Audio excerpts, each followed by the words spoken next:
പറന്നിലേക്ക് സ്വാഗതം. നമ്മളിപ്പോഴുള്ളത് ഒരു നെൽകൃഷി ചെയ്ത സ്ഥലത്താണ്. ഈ കൃഷിയുടെ ഒരു പ്രത്യേകത എന്ന് പറഞ്ഞാൽ ഇതൊരു ടെറസ് ഗാർഡനിങ് ആണ്. അതായത് തട്ടായിട്ടാണ് നെൽകൃഷി ചെയ്യുന്നത്. നമ്മുടെ നാട്ടിലെ പോലെ നേരെ വലിയ വിസ്തീർണ രൂപത്തിലല്ല.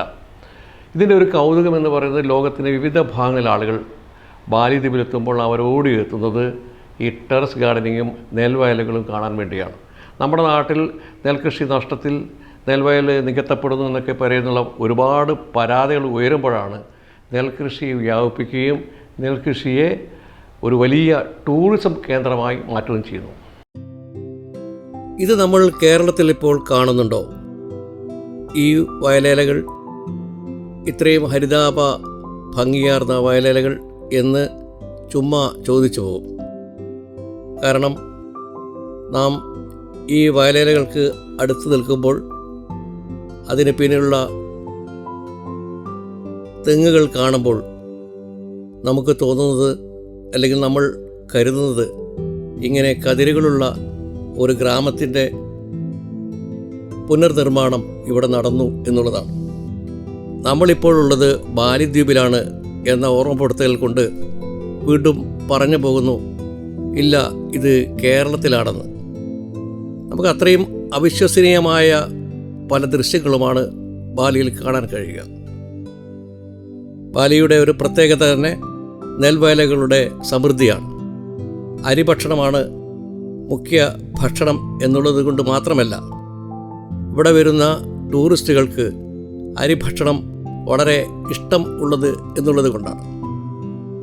എന്ന് പറഞ്ഞ് തെറ്റിദ്ധരിക്കേണ്ട, ഇന്ത്യക്കാരല്ല ഭൂരിപക്ഷവും വരുന്നത് വിദേശികളാണ്. നഗരവും ഗ്രാമവും വേർതിരിഞ്ഞ് കിടക്കുന്ന ഈ ബാലിദ്വീപിൽ വരുന്ന ടൂറിസ്റ്റുകൾക്ക് എല്ലാം തന്നെ ആവശ്യം അരിഭക്ഷണമാണ്.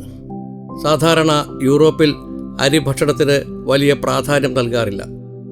എന്നാൽ ബാലിദ്വീപിലെത്തുന്ന ഏത് വിദേശിക്കും കാണാനും ആസ്വദിക്കാനുമുള്ളത് നെൽവയലുകളും പച്ചപ്പുകളും അരിഭക്ഷണവുമാണ്. ഇതിനെ ബാലിദ്വീപ് ഗവൺമെൻറ്, പ്രവിശ്യൻ ഗവൺമെൻറ് പ്രോത്സാഹിപ്പിക്കുന്നുമുണ്ട്. അവർക്കൊരു കൗതുകമാണിത്.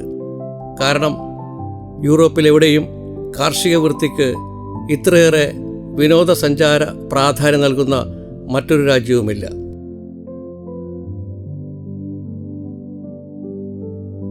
തട്ടുകളായി കിടക്കുന്ന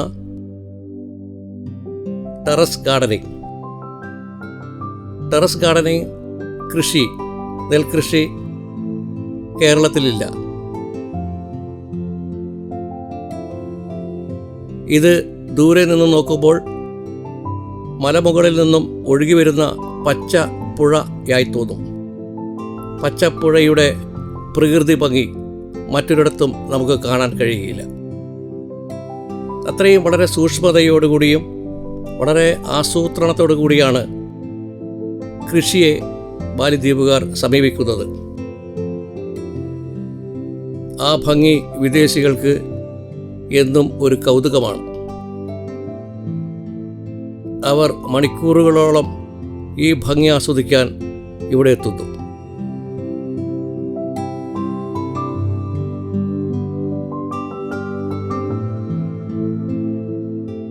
പ്രകൃതിയുടെ മനോഹരമായ ഈ കാഴ്ചകൾ യഥാർത്ഥത്തിൽ കേരളം കൂടി മാതൃകയാക്കേണ്ടതാണ്. കാരണം ഇതുപോലെ തന്നെയുള്ള ഭംഗിയുള്ള വയലേലകളും പ്രകൃതി ദൃശ്യങ്ങളും ടൂറിസത്തിൻ്റെ ഭാഗമാക്കി മാറ്റിക്കൊണ്ടിരിക്കുകയാണ് ഇപ്പോൾ. എങ്കിലും വയലേലകളുടെ ടെറസ് ഗാർഡനിങ് ബാലിദ്വീപിൽ നിന്നും നമുക്ക് പകർത്തിയെടുക്കേണ്ടതുണ്ട്. വിനോദസഞ്ചാരത്തിന് ഉപയുക്തമായ രീതിയിൽ.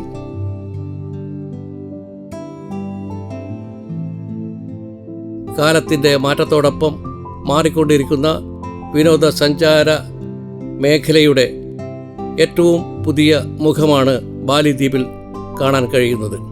ലക്ഷക്കണക്കിന് വിദേശ ടൂറിസ്റ്റുകളാണ് ബാലിദ്വീപിൻ്റെ പല ഭാഗങ്ങളിലായി എത്തുന്നത്. ഇതിന് കാരണം കൃഷി മാത്രമല്ല, കൃഷിയുമായി ബന്ധപ്പെട്ട ജീവിത വൃത്തി മാത്രമല്ല, ചിത്രകലയും സംഗീതവും നൃത്തവും ചരിത്രവും എല്ലാം തന്നെ ടൂറിസ്റ്റുകൾക്ക് പറഞ്ഞു കൊടുക്കുന്ന രീതി, അതാണ് മറ്റ് രാജ്യങ്ങളിൽ നിന്നും മാലിദ്വീപ് എന്ന പ്രവിശ്യയെ വ്യത്യസ്തമാക്കുന്നത്.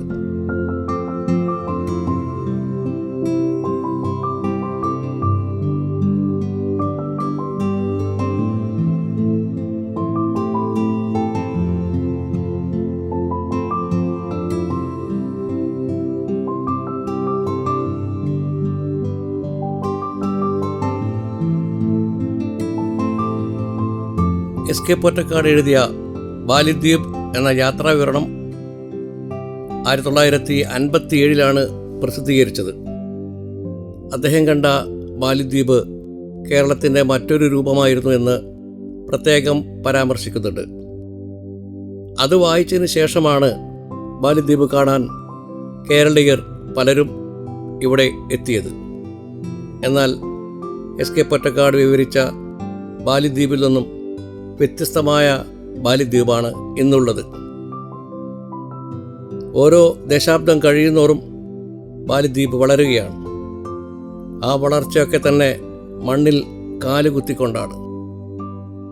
വളർച്ചയുടെ പല ഘട്ടങ്ങളും വികാസങ്ങളും പല രാജ്യങ്ങളിലും ഉണ്ടാകുമ്പോൾ അവിടെയൊക്കെ തന്നെ ജീവൽ സ്പർശമില്ലാതെ കേവലമായ ആഡംബര പ്രദർശനങ്ങൾ മാത്രമാണ്.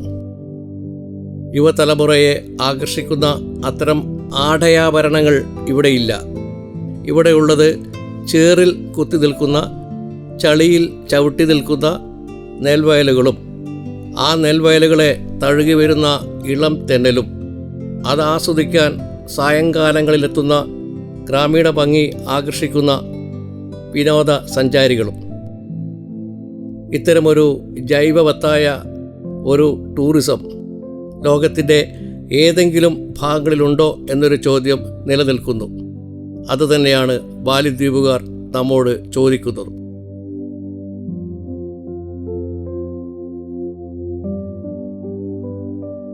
കാലം പിന്തിരിഞ്ഞ് പോകുമ്പോഴും തിരിഞ്ഞു നോക്കിക്കൊണ്ട് മാലിദ്വീപുകാർ ചോദിക്കുന്നു, ഇനിയും എന്തൊക്കെ വികസനങ്ങളാണ് ഇവിടെ എത്താൻ പോകുന്നത്, നിങ്ങൾക്ക് അതെല്ലാം കാണണ്ടേ എന്ന്.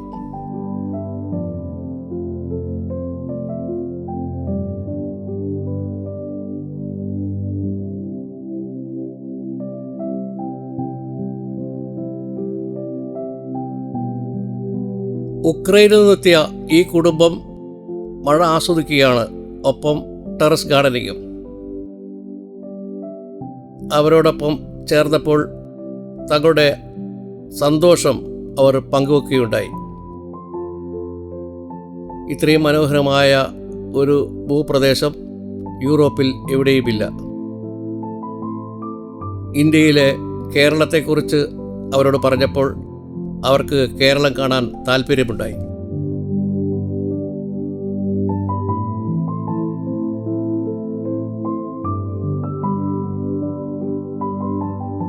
ഇങ്ങനെയാണ് മാലിദ്വീപിലെ ടൂറിസം വികസിക്കുന്നത്. കുടുംബത്തോടൊപ്പം ഒരു ചെറിയ ഹട്ടിൽ ഇരുന്നു കൊണ്ട് മഴയും പ്രകൃതിയും ടെറസ് ഗാർഡനിങ്ങും നെൽവയലും നെൽകൃഷിയും ഒക്കെ തന്നെ ആസ്വദിക്കുന്ന വിദേശ ടൂറിസ്റ്റുകളെ കാണുമ്പോൾ അഭിമാനവും സന്തോഷവും തോന്നുന്നു. നമ്മുടെ കേരളം ഇതുപോലെ തന്നെ ഉള്ള നാടാണ്.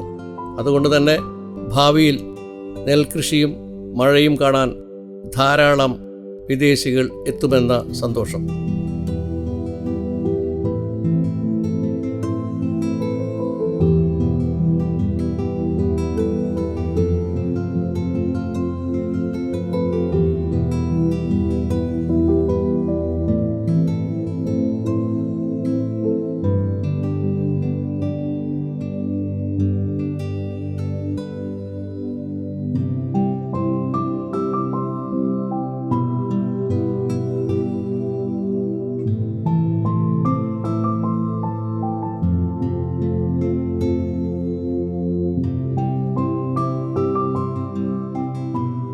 മാലിദ്വീപിലെ മറ്റ് വിസ്മയങ്ങൾ, ദൃശ്യങ്ങൾ ഒക്കെ തന്നെ അത്ഭുതപ്പെടുത്തുന്ന കാഴ്ചകളായിട്ട് നമ്മുടെ മുന്നിൽ വന്നു നിൽക്കുകയാണ്.